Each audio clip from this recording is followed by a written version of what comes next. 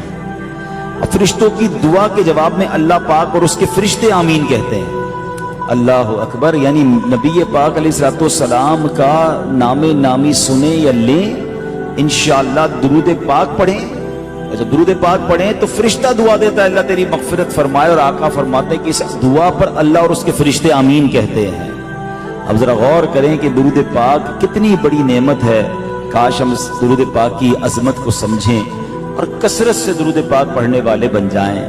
زبان و قلب کی عظمت درود پاک سے ہے، زبان و قلب کی عظمت درود پاک سے ہے، ہر ایک غم سے حفاظت درود پاک سے ہے، دعائیں ہوتی ہیں قبول اس وسیلے سے، خدا کی خاص عنایت درود پاک سے ہے، ازل کے دن سے میرے مصطفیٰ کے چرچے ہیں، تمام دہر پہ رحمت درود پاک سے ہے، بروز حشر وہ ہوگا نبی کی قربت میں، بروز حشر وہ ہوگا نبی کی قربت میں، جہاں میں جس کو بھی الفت درود پاک سے ہے، خدا کے بعد محمد کا نام لیتے رہو، خدا کے بعد محمد کا نام لیتے رہو صلی اللہ تعالی علیہ وسلم، ہر ایک کام میں برکت درود پاک سے ہے۔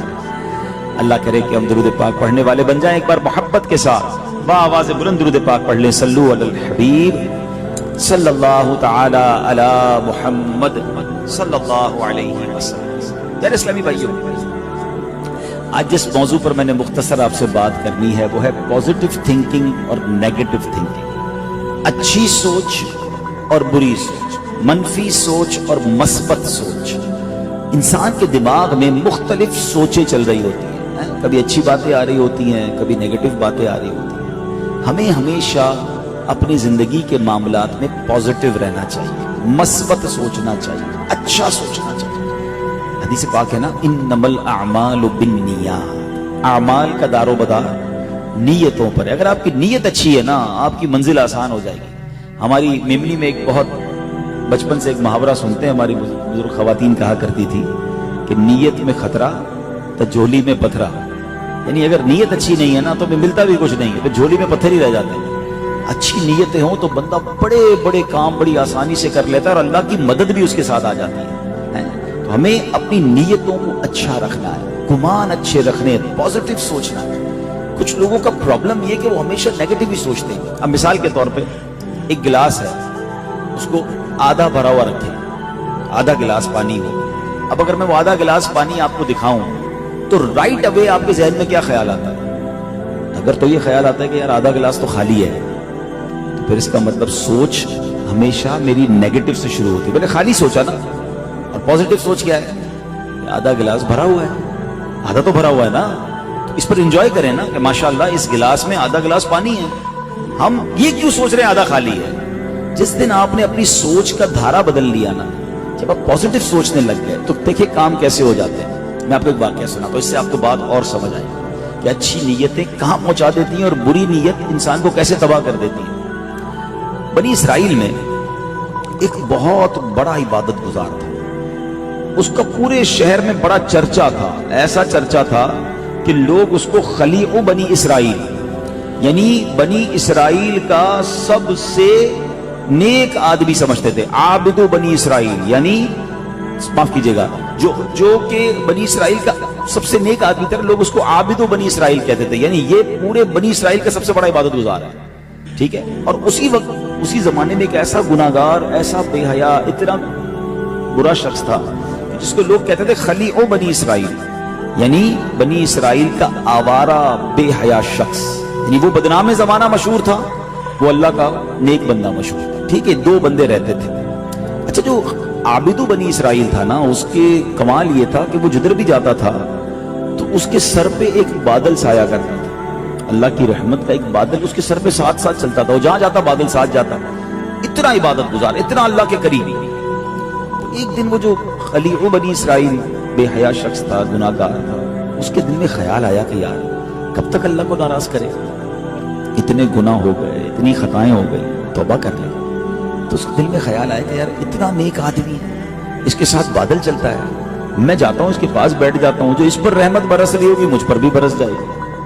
تو وہ بندہ اچھی نیت, اس کی نیت کیا تھی؟ پازیٹو تھی, اچھی تھی, عاجزی کی تھی, توبہ کی تھی, ہیں وہ جا کر اس نیک بندے کے برابر میں بیٹھ گئے کہ یا اللہ کی رحمتیں اس پر برس رہی ہیں, مجھ پر بھی کچھ چھینٹے برس جائیں گے. اس کی نیت اچھی تھی. اب یہ جو بندہ تھا نا عابد, اس پر کیا شیطان نے حملہ. اتنی ساری عبادتیں ہونے کے باوجود شیطان, دیکھیں کبھی بھی ہمیں شیطان سے نا اپنے آپ کو محفوظ نہیں سمجھنا ہے. یا یہ بات بھی نقطہ سمجھنا ہے, میں روزے رکھتا ہوں, میں نمازیں پڑھتا ہوں, میں دین کا کام کرتا ہوں, اتنی صدقہ خیرات کرتا ہوں, میں نے مسجد بنائی, اب ساری خیر ہی خیر ہے. انشاءاللہ خیر ہے, لیکن ایسا نہ سمجھے کہ مجھے شیطان بہکا نہیں سکتا, مجھے کوئی جنت کا کنفرم ٹکٹ نہیں مل گیا ہے. ڈرتے مجھے بھی رہنا ہے, توبہ مجھے بھی کرنی ہے, اللہ کی رحمت پر بھی امید رکھنی ہے, اور اللہ کے غضب سے ڈرنا بھی ہے. الایمان بین الخوف والرجا, یہ سمجھ لیں بات. ایمان خوف اور امید کے درمیان کی شے کا نام ہے. کچھ لوگ ملتے ہیں کہتے کچھ نہیں ہوتا بھائی, جو کرنا ہے کر لو, اللہ معاف کرنے والا ہے.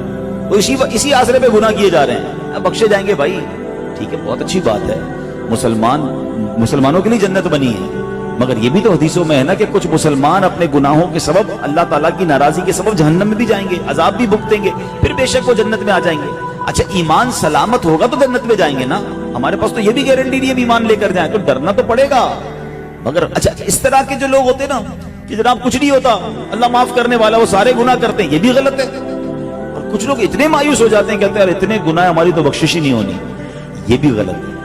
ہمیں اس کے درمیان رہنا ہے, شرمندہ بھی رہنا ہے, خوف زدہ بھی رہنا ہے, اور اللہ کی امید پر, رحمت پر نظر بھی رکھنی ہے. اللہ خود قرآن میں فرماتا ہے لا تقنطوا من رحمت اللہ, میرے بندوں میری رحمت سے مایوس نہیں ہونا. تو اب کیا ہوا کہ یہ بندہ جا کر ادھر بیٹھ گیا جو گناہگار تھا. نیکوکار کے دل پر شیطان نے کیا حملہ. وہ کہتا ہے یار میں اتنا نیک, اتنا پرہیزگار, اور یہ زمانے کا گناہگار میرے برابر میں, اس کی اوقات کہ میرے پاس بیٹھے. کیا ہوا؟ منفی سوچ, نیگیٹو اپروچ اور تکبر نے دل پر حملہ کیا, اپنے آپ کو بڑا سمجھنے لگا. اس نے کہا بھائی تم ادھر کیا کر رہے ہو, کھڑے ہو جاؤ یہاں سے, تمہیں پتہ نہیں میں کون ہوں, اور تمہارے حوال کیسے, تم میرے پاس بیٹھو گے. اللہ اکبر. اب پتہ کیا ہوا کہ جو اس کی مثبت سوچ تھی نا, وہ جیسے ہی کھڑا ہوا, اللہ پاک نے اس زمانے کے نبی پر وحی بھیجی کہ ان دونوں سے کہہ دو کہ اپنے اعمال اب زیرو سے دوبارہ سے شروع کریں. اس کی اچھی سوچ, پازیٹو سوچ, عاجزی والی سوچ کی وجہ سے اللہ نے گناہگار کے سارے گناہ معاف کر دیے.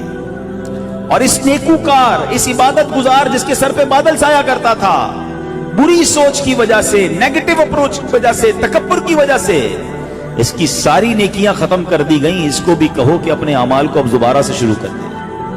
اور پھر پتہ کیا ہوا, جو گناہگار کھڑا ہو کر گیا نا, تو رحمت کا جو بادل تھا وہ اس کے ساتھ چلنا شروع ہو گیا. یہ ایک واقعہ میں بہت کچھ سکھاتا ہے. اگر کچھ کر بھی لو نا تو اترانا نہیں ہے, تکبر نہیں کرنا, اپنے آپ کو کچھ سمجھنا نہیں ہے. ہمیں کچھ نہیں پتا ہماری عبادتیں مقبول ہوئی کہ نہیں, ہم نے روزے رکھ لیے تو سمجھے جناب ہم مقبول, یقیناً ہم اللہ سے امید رکھیں گے, مگر ہمیں پتا ہے ہمارے روزوں کا حال کیا ہے, ہماری عبادتوں کا حال کیا ہے. نماز پڑھتے ہیں تو خیال کہیں اور ہوتا ہے.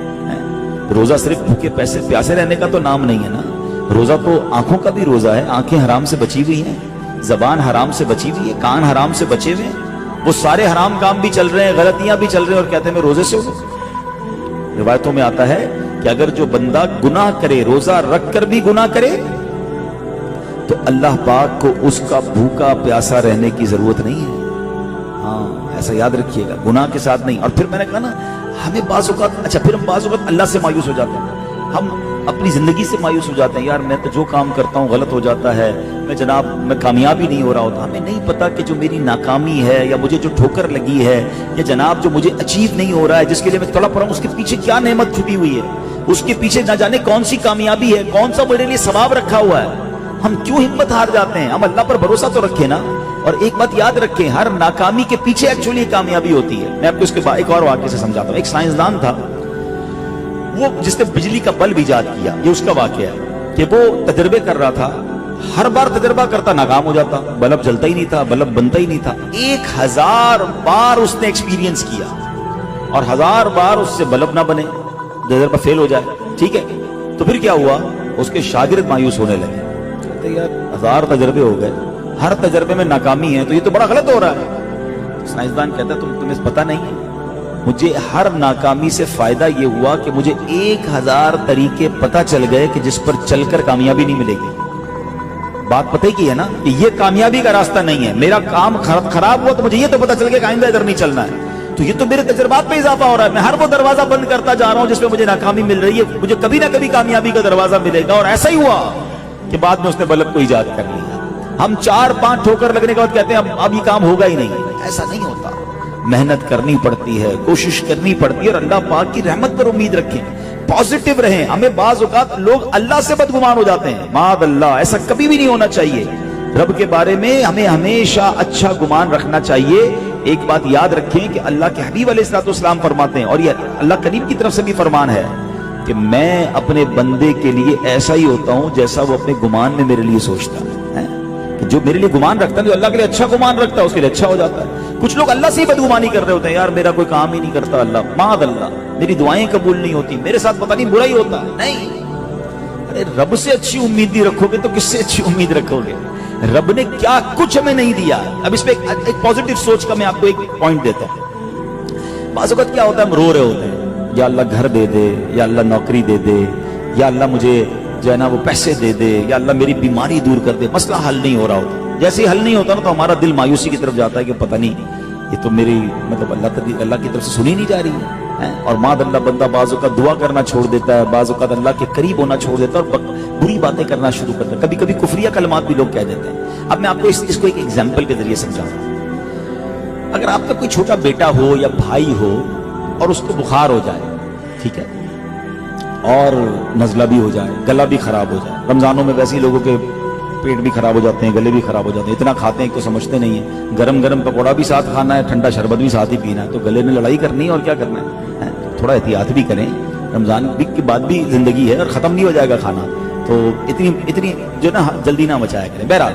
کسی کا گلا خراب ہو گیا، آپ کا بچہ ہے، بچی ہے، اور اب وہ رو رہی ہے کہ ابو میں نے آئس کریم کھانی ہے، میں نے ٹھنڈا شربت پینا ہے، ٹھیک ہے، اب مجھے آپ یہ بتائیں کہ کیا آپ اسے وہ ٹھنڈا شربت یا پانی پلائیں گے یا نہیں پلائیں گے؟ نہیں پلائیں گے، ٹھیک ہے۔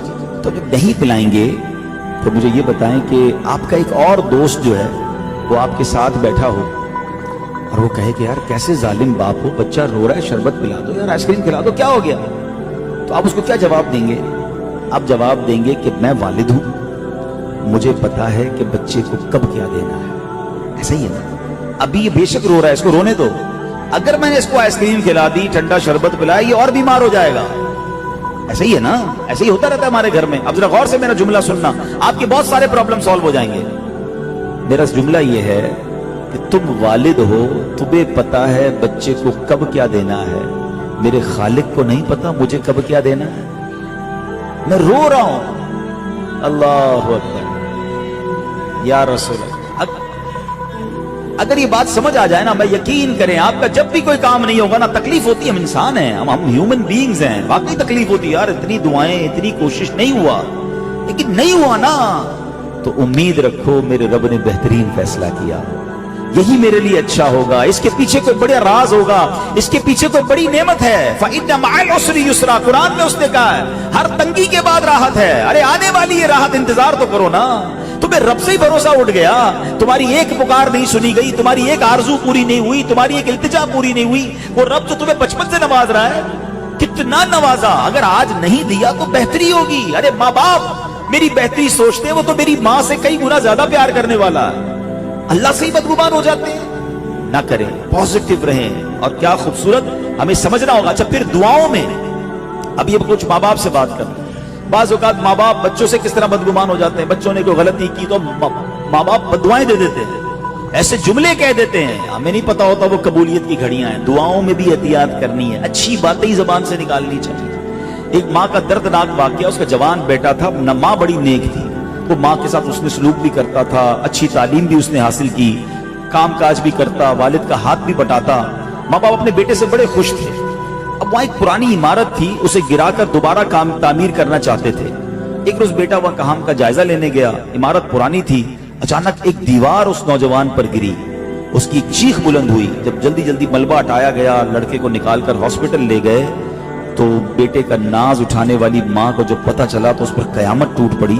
دل سختے میں آ گیا کہ پتہ یہ چلا کہ ماں نے جو ہے وہ اس بچے کے پورے جسم کی ہڈیاں ٹوٹ گئی تھیں. تو ماں کیا کہتی ہے کہ اس کو ایک یاد آئی بچپن میں کہ یہ بچہ پہلے جب چھوٹا تھا گھر میں کھیل رہا تھا, گھر میں شیشے کا ایک ڈیکوریشن کا پیس تھا, وہ اس کے ہاتھ سے گر گیا. تو اس ٹوٹنے کی آواز پر ماں دوڑتی ہوئی آئی اور قیمتی ڈیکوریشن پیس دیکھ کر کہتی ہے اللہ کرے تجھ پر دیوار گرے اور تیری ساری ہڈیاں ٹوٹ جائیں.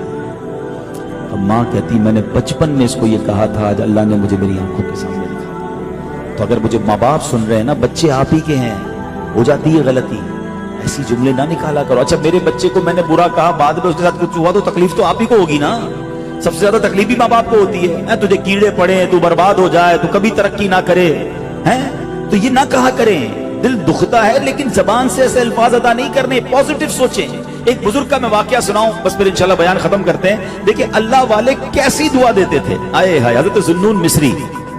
آپ کے ذہن میں آ رہا ہوگا کہ یار بچے تنگ کریں یا کوئی تنگ کرے تو پھر کیا کریں, دعا کیسے دیں؟ تنگ کر رہے اس لیے تو بد دعا نکلی ہے, اب کیا کریں؟ سنیے. حضرت ذوالنون مصری ایک بار کہیں کشتی میں جا رہے تھے, تو اپنے مرید, آپ کے مرید بھی ساتھ تھے. تو سامنے سے ایک کشتی آئی اور اس کشتی میں لوگ گانے بجا رہے تھے اور ایک ہنگامہ اٹھا رکھا تھا. تو ذوالنون مصری کے مریدوں نے کہا کہ حضور دعا کریں کہ کتنے منحوس لوگ ہیں, گانے باجے کر رہے ہیں, اللہ ان کو کشتی سمیت غرق کر دے. ان کے مریدوں نے کہا حضرت ان کے لیے بد دعا کریں, ہماری عبادت میں بھی خلل ڈال رہے ہیں, شراب بھی پی رہے ہیں, گانے باجے بھی گا رہے ہیں, ہمیں بھی تکلیف دے رہے ہیں, دعا کریں غرق ہو جائیں. ایسے بہت سارے لوگ ہوتے جو ایسی دعائیں کر رہے ہوتے, برباد ہو جائے, فلاں غرق ہو جائے. کیوں کرنا ہے بھائی؟ اللہ والوں نے دیکھو دعا کیسی تھی. آپ پتہ کیا کہتے ہیں, ہاتھ اٹھائے اور کہتے ہیں یا اللہ جس طرح انہیں دنیا میں خوشیاں عطا فرمائی ہیں نا, ان کو آخرت میں بھی خوشیاں عطا فرمائی. مرید حیران, شراب پی رہے ہیں, ناچ گانا کر رہے ہیں, اور آپ ان کو دعا دے رہے ہیں کہ یہ آخرت میں بھی خوش رہے. اب دیکھیں کیا ہوا, اللہ والے کی دعا. اب دیکھیں اللہ والوں کی باتیں نا کچھ لوگوں کو بعد میں سمجھ آتی ہیں. اب ہوا کیا, تھوڑی دیر ہوئی تو مرید تو حیران ہوئے, لیکن جب وہ کشتی قریب آئی, جب انہوں نے دیکھا کہ حضرت ذوالنون مصری کشتی میں ہے, آپ فوراً آئے, انہوں نے توبہ کی, اپنی موسیقی کے آلات توڑے اور توبہ کی, حضور معاف کر دیں ہم سے غلطی ہو گئی, اللہ سے توبہ کی. تو حضرت ذوالنون مصری نے فرمایا کہ آخرت کی خوشیوں کی دعا کی تھی نا, وہ خوشیاں توبہ سے ملتی ہیں نا, اللہ نے ان کو توبہ دے دی, اب یہ وہاں بھی خوش رہیں گے. کیا خوبصورت بات ہے بھائی. آپ نے گناہ سے نفرت کرنی ہے, گناہگار سے نفرت نہیں کرنی ہے. کچھ لوگ کسی گناہگار کو دیکھ کر اتنی نفرت کرتے ہیں کہ اچھا اگر آپ نے گناہگار سے نفرت شروع کر دی, وہ نیک کب بنے گا, اس کی اصلاح کیسے ہوگی؟ اگر دین کا کام بھی کرنا ہے تو دعا کریں کہ اللہ اس کی عادت نکل جائے, میرا یہ بھائی اچھا دیندار بن جائے, اللہ اس کو بری عادت ہے. یعنی ہم پازیٹو کیوں دعا نہیں کرتے؟ تو بہرحال ٹائم چونکہ تھوڑا ہے, ورنہ اس موضوع پر بہت بات ہو سکتی ہے, لیکن آپ غور کر لیں. میں نے 2-3 واقعات اور ان باتوں سے سمجھایا کہ always be positive. اچھا جب آپ پازیٹو رہتے ہیں نا تو آپ بڑے سکون میں بھی رہتے ہیں. جو بدگمانی کرنے والا, جو لوگوں کے لیے نیگیٹو سوچنے والا ہوتا ہے نا, وہ خود بھی ٹینشن میں رہتا ہے. ایک جملہ آج یاد کر لو, یاد کر کے دہراتے بھی رہنا, سب کا بھلا سب کی خیر. ذرا دہرائیے, سب کا بھلا سب کی خیر, سب کے بھلے میں اپنی خیر. یہ یاد کر لو, بولتے بھی رہا کرو یار اللہ تو سب کا بھلا کر, سب کا بھلا کر, پھر میرا بھی کر دے. اس کا چھین کر مجھے مل جائے, یار یہ جب تک مشہور ہے نا میں نہیں ہو سکتا, اللہ اس کو برباد کر پھر مجھے اونچا کر, اس کا کاروبار ڈاؤن کر پھر مجھے. ایسے نہیں ہوتا. اللہ کے خزانے بھرے ہوئے, جب وہ اس کو عزت دے سکتا ہے تمہیں بھی دے سکتا ہے, وہ اس کو دولت دے سکتا ہے تمہیں بھی دے سکتا ہے, وہ اس کو عروج دے سکتا ہے تمہیں, تم اس کے زوال کی کیوں تمنا کر رہے ہو؟ دعا کرو یا اللہ اس کو اور دے اور اپنے خزانوں میں سے مجھے بھی دے دے. پازیٹو رہے نا, انجوائے کریں, کسی کی خوشی ملے خوش ہو جائیں. ارے ماشاءاللہ اللہ نے ترقی دی, اللہ اور نوازے. اچھا نئی گاڑی, اللہ اور برکت دے. نیا گھر, اللہ اور برکت دے. اچھا مدینے جا رہے ہیں, اللہ اور. کیوں دل پر تکلیف ہوتی ہے یار کسی کی خوشی سن کر؟ میرے رب نے دیا نا, اسی سے تم بھی مانگ لو. اس سے مانگتے نہیں, اس کا چھیننے کی تمنا ہے. یہ عجیب. اچھا ہوتا پھر بھی کچھ نہیں ہے. ایک بات اور یاد کر لو, آخری جملہ, اگر کسی کے پیچھے ساری دنیا پڑ جائے نا کہ میں اس کو ذلیل کرنا ہے, اگر اللہ نے عزت لکھی ہے تو کوئی ذلیل کر نہیں سکتا. وَتُعِزُّ مَن تَشَاءُ وَتُذِلُّ مَن تَشَاءُ. تم چالو مل, ساری دنیا مل کے کوشش کر لے کسی کو نیچا کرنے کے لیے, رب نے عروج لکھا ہے. کوئی نیچا نہیں کر سکتا. اور اگر ساری دنیا کسی کو اٹھانے کی کوشش کرے اور اگر اللہ نے ذلت لکھی ہے نا, اس کو ذلیل ہونے سے بھی کوئی نہیں بچا سکتا. ڈرو اللہ سے کہ اللہ اپنے کرم کے خزانوں سے عطا فرما. تو یہ ہے ماہ رمضان, ہمیں پازیٹیو تھنکنگ دیتا ہے. بہرحال ایسی پیاری باتیں دعوت اسلامی کے ماحول میں سیکھی اور سکھائی جاتی ہیں. اس ماحول سے وابستہ رہیں, دعوت اسلامی کے اجتماعات میں آتے رہیں, مدنی چینل پر مدنی مذاکرے دیکھیں تو انشاءاللہ اس سے اور سیکھنے کو ملے گا.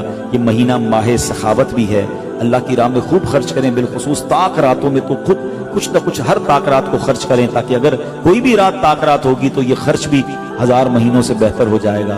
آج بھی انشاءاللہ طاق رات ہے, نوافل بھی پڑھیں, صلاۃ و تسبیح پڑھیں, ہو سکے تو تلاوت کریں, اللہ کی راہ میں خرچ کریں, عبادت کریں, دعائیں کریں. یہ راتیں بڑی مبارک ہیں, انہی میں سے کوئی رات لیلۃ القدر ہے. اللہ ہمیں لیلۃ القدر کی برکت عطا فرمائے.